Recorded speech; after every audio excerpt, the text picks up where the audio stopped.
Hola amigos y amigas de la literatura clásica, esto es Classic Bookkeepers con Miss Maupassant, así que yo debo ser Miss Maupassant.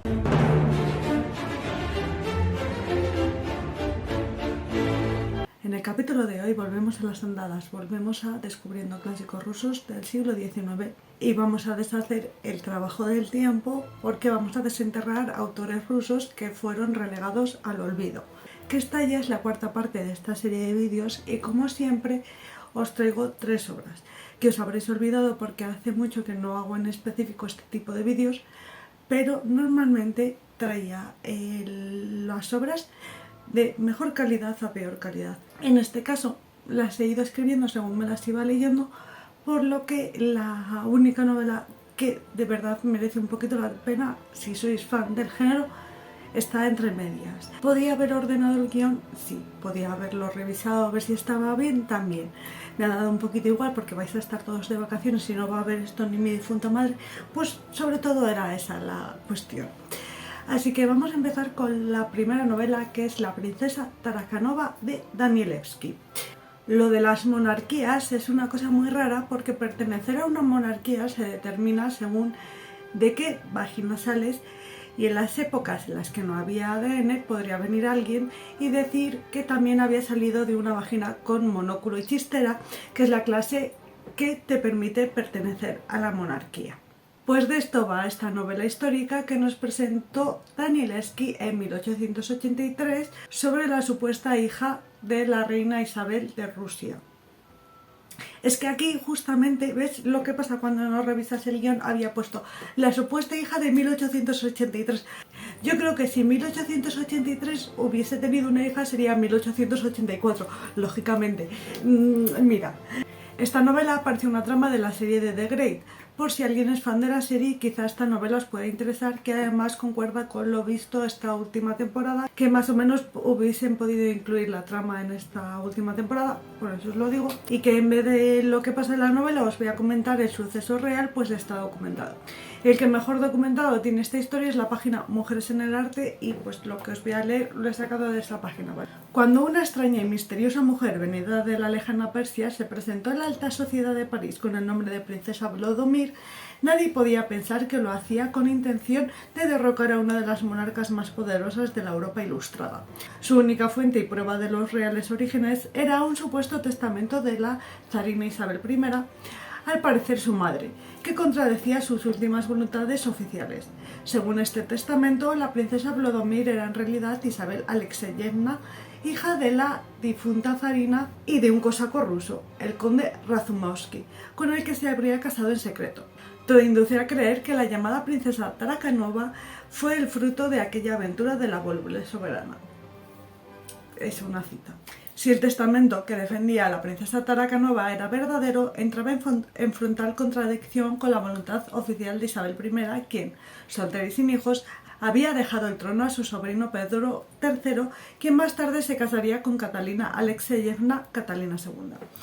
Quizá una de las acciones que más descontentos provocó en la política europea fue la fuerte influencia que Catalina ejerció sobre el rey polaco Stanislas Poniatowski, quien terminó bajo la tutela de la zarina rusa. Ante los recelos de las otras grandes potencias de la zona, Austria y Prusia, los tres grandes procedieron al primer reparto de Polonia en el mismo año 1772. Así, los nobles exiliados y con ansias de derrocar al rey polaco subyugado a la voluntad de la zarina, creyeron o quisieron creer la historia de aquella dama que les ofrecía la posibilidad de sustituir a una emperatriz por otra. La fama de la princesa Tarakanova llegó a inquietar en exceso a Catalina, quien decidió tomar cartas en el asunto.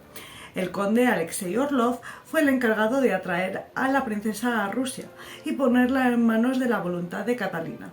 Orlov tuvo la sangre fría de entablar una amistad con la princesa, amistad que derivó en un falso pero ardiente amor hacia ella. Así, en Livorno, el conde Orlov pidió a la princesa en matrimonio. Cegada por aquel romance, la bella aspirante al trono ruso subió al buque de su prometido con la intención de desposarse con él. En vez de eso, una vez encubierta técnicamente en territorio ruso, Orlov no dudó en detenerla y llevarla rumbo a San Petersburgo ante la angustiosa sorpresa de la princesa. Lógicamente no voy a comentar cómo termina esta historia, a pesar de que es dominio público, ¿vale? Es una historia verídica. Lo que sí que os puedo decir es que sobre esta historia, el final de esta historia, corrieron varios rumores, pero que la novela se centra en los hechos constatados, ¿vale? Los otros son rumores y uno de ellos inspiró este cuadro, que no es lo que pasó. ¿Pensáis, el cuadro es un spoiler? No es un spoiler. De todas las maneras, me parece que si tenéis la posibilidad de conseguir este libro en PDF, merece mucho más la pena, porque son unas 160 páginas y vale 17 euros, y pues también hay que mirar un poco por el bolsillo, y me parece que a mí no me merecería la pena. Yo me lo cogí por PDF y pues bueno, pues mira que tiene un pase, porque al final es bastante más barato. A no ser que seáis súper fan de Catalina la Grande, pues igual sí, pero si no, yo os diría que no merece la pena tenerlo en físico, ¿vale? Que no es tan interesante el libro. Simplemente es un hecho bastante curioso que parece una subtrama de la serie de The Grey. Si os gusta la serie, pues igual os convence el libro, pero sin más. El siguiente de los libros que os traigo es Los pioneros de la ciencia ficción rusa, que incluye historias de diferentes autores. Antes de empezar os tengo que hacer un disclaimer, que la única ciencia ficción que me gusta es el formato distopía u utopía, y aún así hay un cuento que he disfrutado mucho, y a la distopía no he llegado porque se pasaba del siglo XIX, ¿vale? Entrábamos en el XX, pero que sepáis que ese relato, que ya no encontraba en las fechas, lo voy a leer en la que tengo un hueco, porque el argumento sonaba interesante. Esta es una recopilación, el primer volumen de la editorial Rara Avis de Alba, pero que si a alguien le interesa, en Alba Minus, ¿vale? Que es la misma editorial, pero en diferentes secciones, tienen el mismo concepto, con más autores y más barato. O sea que aprovechéis más el dinero. Carol es esa amiga que mira por vuestro bolsillo. Que me he leído los 3 primeros, que son los que entran dentro del siglo XIX, aunque hay que reconocer que el primero del siglo XX, la distopía que os he comentado, pues que me parece muy interesante y que me la leeré. Que no me la he leído porque no entraban en fechas y no me daba tiempo. No voy a culpar todo a mis locos conceptos y a mi rigidez moral, que no me puedo pasar un año, porque ya hemos visto en otras ocasiones que sí que me lo puedo saltar un poquito. Que os vengo a contar el primer relato. Bueno, el primero de los relatos de no ciencia ficción es Entre la vida y la muerte, de 1892, del autor ¿Cómo se lee una J que luego tiene una T seguida? Alexei N. Apkhti. Un relato que nos lleva a la conciencia de un muerto presente. Está todavía calentito el bollo, para reflexionar sobre los comportamientos de sus familiares ante una pérdida, y para mostrarnos la transmigración del alma. Que eso no es ni ciencia ficción ni nada. Si hay culturas que creen en eso, ciencia ficción no puede ser, están equivocados. Igual no encontraban demasiados relatos de ciencia ficción rusas y pues decidieron meter esto. Es un 5 horas con Mario, pero a la inversa, ¿vale? El narrador es el fiambre. El siguiente de los relatos es una joya, y mira que a mí este género no me gusta demasiado, pero este señor era un visionario a la altura de Julio Verne, o venía del futuro, una de dos. Se trata de En otro planeta, del año 1896, de Porfiri P. Ifantiev. La historia trata de un señor ruso que se pierde en el Mont Blanc. Un científico extravagante lo recoge y lo lleva a su observatorio escondido de la montaña, y allí le cuenta que ha estado en Marte y que si quiere él también puede ir.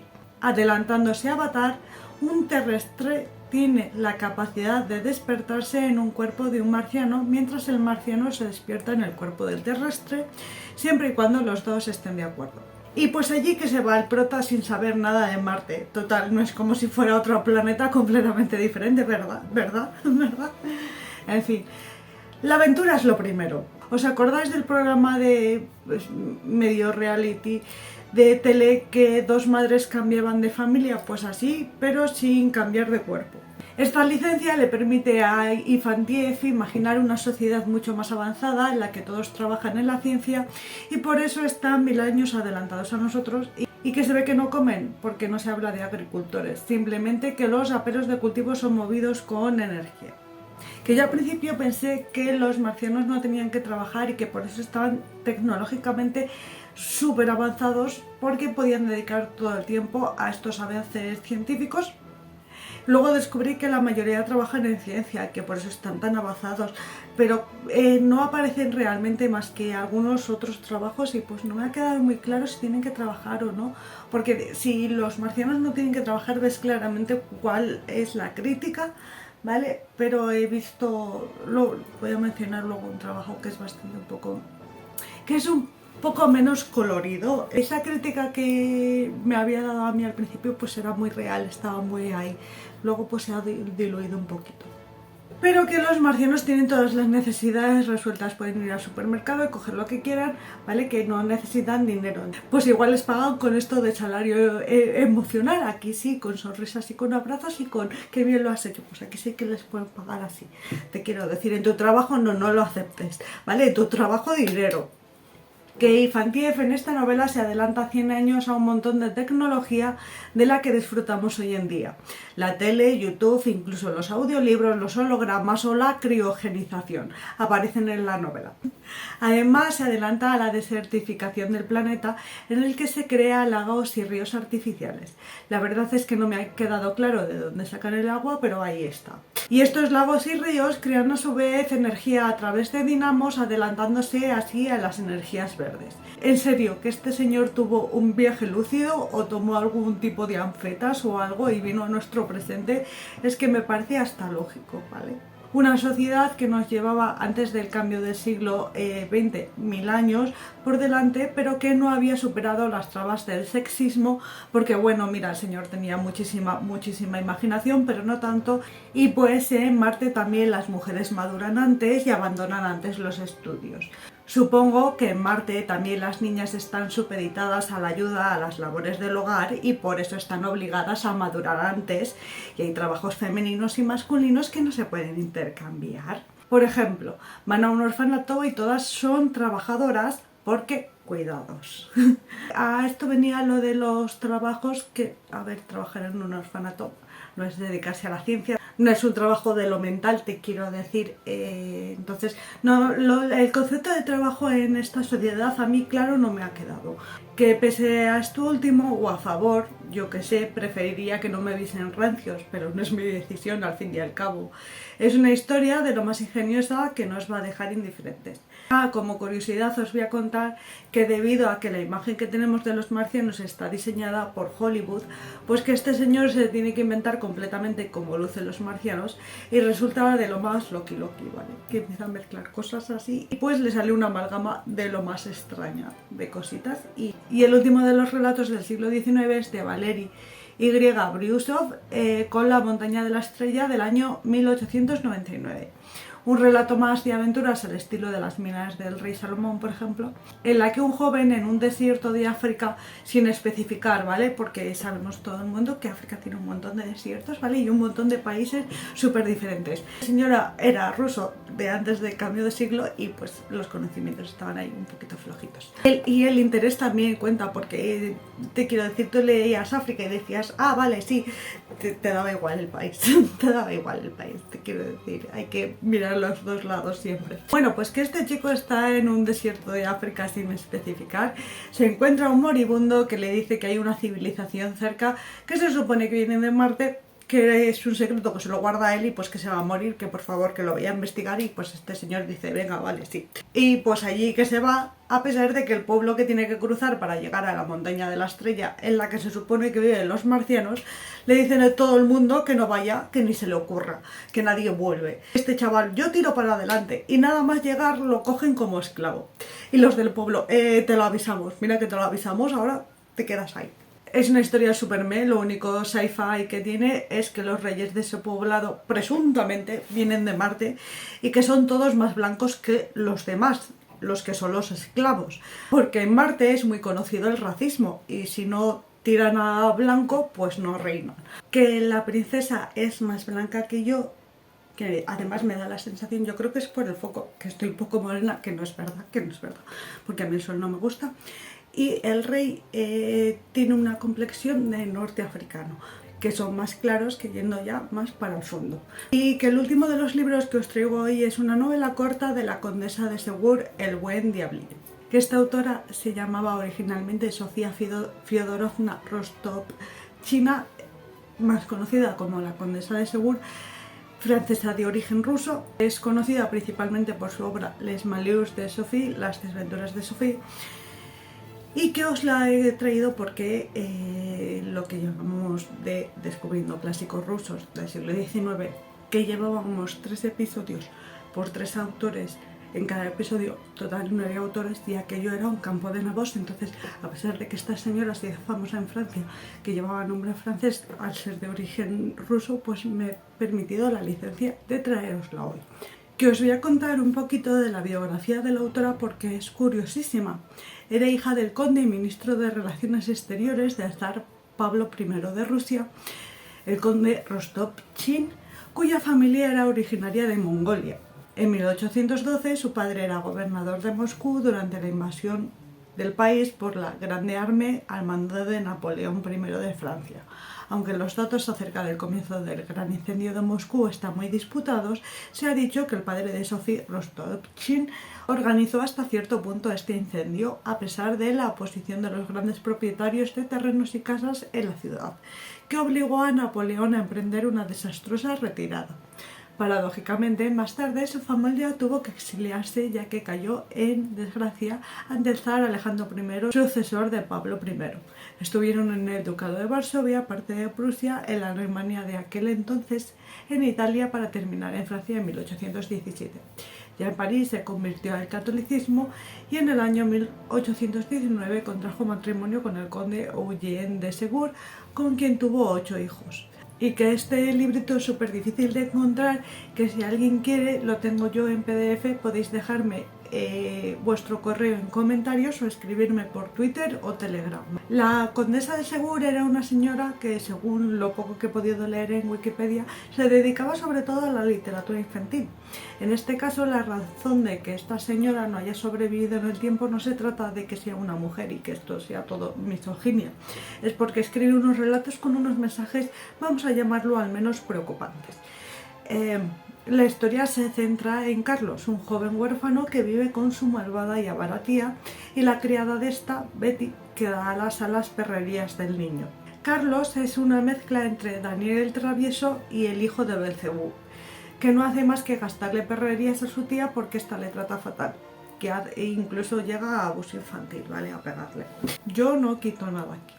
En esta novela corta, si aparece el hermano mayor o la supernanny, no sabes a quién van a intervenir, si al niño o a la tía. Cuando Carlos se entera de que su tía tiene 10.000 libras que su padre le dejó en herencia para él, se las pide con jueces de por medio, a la señora le da una pechusque y se muere. Carlos se va al fin a vivir con las primas de su tía, con las que será feliz, pero no dejará de portarse ocasionalmente mal hasta que vemos a Carlos ya maduro. El mensaje que nos deja la novela es que si un chaval se porta mal pero tiene buen fondo, solo necesita una cieguita a lo Ned Flanders con mejor fondo que si Gandhi, quitando los problemas de Gandhi, ¿vale?, hubiese tenido un hijo con Malala, ¿vale? Esa es la niña cieguita. Cambiar a ese chico digno de ser el hijo pirómano de Mefistófeles, pero con buen corazón, está más cerca de lo que crees. Solo necesitas fe ciega, abnegación y toda la comprensión del mundo. Lo que tenemos todas, claro que sí. Que si nada más que la tía empieza a tratarle mal, pide que la custodia se la pasen a las primas de su tía, con las que se muda después, pues no hay novela o algo, yo qué sé. Es una novela de lo más enervante y pocha. La tía mal, Carlos mal, la criada mal, las primas demasiado bien. No hay punto intermedio, ya que este se crea de la interjección del bien y del mal, ¿vale? Que las únicas personas que evolucionan y cambian es porque tienen bien alrededor. Entonces se basa de que para que las personas cambian tienen que juntarse con el bien, no que son ellas mismas las que cambian, no, ¿para qué? Así que ya sabéis, si sois unos cafres, buscaros una cieguita hermanita de la caridad y de la comprensión para que os haga buenas personas, porque vosotros solos no podéis. Y eso es todo por hoy. Espero que os haya gustado el vídeo, que os abriguéis si hace frío, que bebáis agüitas si hace frío o calor, que leáis un poquito más de lo que podáis, que seáis malos y que nos vemos en la próxima. Saludos.